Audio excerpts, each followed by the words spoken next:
এবার আইএমএর ডাকে দেশ জুড়ে চিকিৎসকদের 24 ঘন্টার কর্মবিরতি। সকাল 7টা থেকে শুরু হয়েছে কর্মবিরতি এবং চলবে আগামীকাল সকাল 7টা পর্যন্ত। কি কি আপডেট আছে কথা বলবো আমাদের প্রতিনিধি জ্যোতির্ময় কর্মকারের সঙ্গে। জ্যোতির্ময়, দেখো, গত কয়েকদিন ধরে যে ছবি আমরা দেখছিলাম যে মূলত রেসিডেন্ট ডক্টর অ্যাসোসিয়েশনের তরফ থেকে কর্মবিরতি চালানো হচ্ছিল এবং সেই কর্মবিরতি ছিল শিফট ওয়াইজ, অর্থাৎ একদল কর্মবিরতিতে যখন যোগ দিচ্ছেন তখন অন্য একদল তারা এমার্জেন্সি সার্ভিস বা হাসপাতালে যারা ভর্তি রয়েছেন তাদের শুশ্রূষার ক্ষেত্রে তাদের রুটিন রাউন্ড কিন্তু তারা বজায় রেখেছিলেন।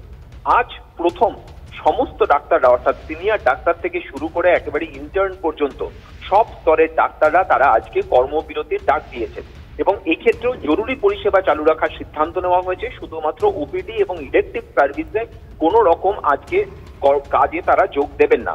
আজ সকাল 7টা থেকে এই কর্মবিরতি শুরু হয়েছে, 24 ঘন্টা ধরে কর্মবিরতি চলবে, অর্থাৎ আজ রবিবার সকাল 7টা পর্যন্ত কর্মবিরতি চলবে। কিন্তু যে কথা খুব স্পষ্টভাবে জানানো হচ্ছে তা হচ্ছে যদি না তাদের দাবি, অর্থাৎ এক্ষেত্রে কেন্দ্রীয় আইন প্রণয়ন তাদের নিরাপত্তা সুনিশ্চিত করার জন্য, প্রত্যেকটা হাসপাতালে মহিলা চিকিৎসক, নার্স, ইন্টার্নের জন্য যাবতীয় যে যা যা পরিকাঠামো প্রয়োজন সেই পরিকাঠামো যতক্ষণ পর্যন্ত না তৈরি হচ্ছে এবং হাসপাতালগুলিতে এয়ারপোর্টের মতো নিরাপত্তা ব্যবস্থাপনা যতক্ষণ পর্যন্ত না সুনিশ্চিত করা হচ্ছে ততদিন পর্যন্ত আন্দোলন চলবে এবং প্রয়োজনে এই কর্মবিরতির আবারও পুনরাবৃত্তি হতে পারে বলে কিন্তু আইএম এর তরফ থেকে হুমকি দিয়ে রাখা হয়েছে। ফলত আজকের কর্মসূচি টোকেন কর্মসূচি হলেও আগামী দিনে সরকারের কাছে বড় চ্যালেঞ্জ হতে চলেছে আজকের এই কর্মবিরতি।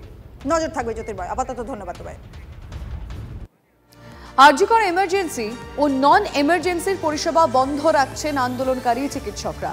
14 তারিখ আরজিকরের হামলার ঘটনার পর সুরক্ষিত বোধ করছেন না চিকিৎসকরা, সে কারণেই পরিষেবা বন্ধ রাখার সিদ্ধান্ত চিকিৎসকদের। আমাদের বলতে চাই যে আমরা যে এমার্জেন্সি পরিষেবা এবং নন এমার্জেন্সি পরিষেবা বন্ধ রেখেছিলাম আমরা এখনও তাই রাখছি। আমরা এর পাশাপাশি এটাও বলতে চাই যে আমরা কেন বন্ধ রাখছি এমার্জেন্সি পরিষেবা, আমরা সুরক্ষিত ফিল করছি না। কেন সুরক্ষিত ফিল করছি না? আপনারা 14 তারিখের ঘটনা দেখেছেন, এই ঘটনাকে অত্যন্ত গুরুত্ব দিয়ে অনুধাবন করে দেখবেন।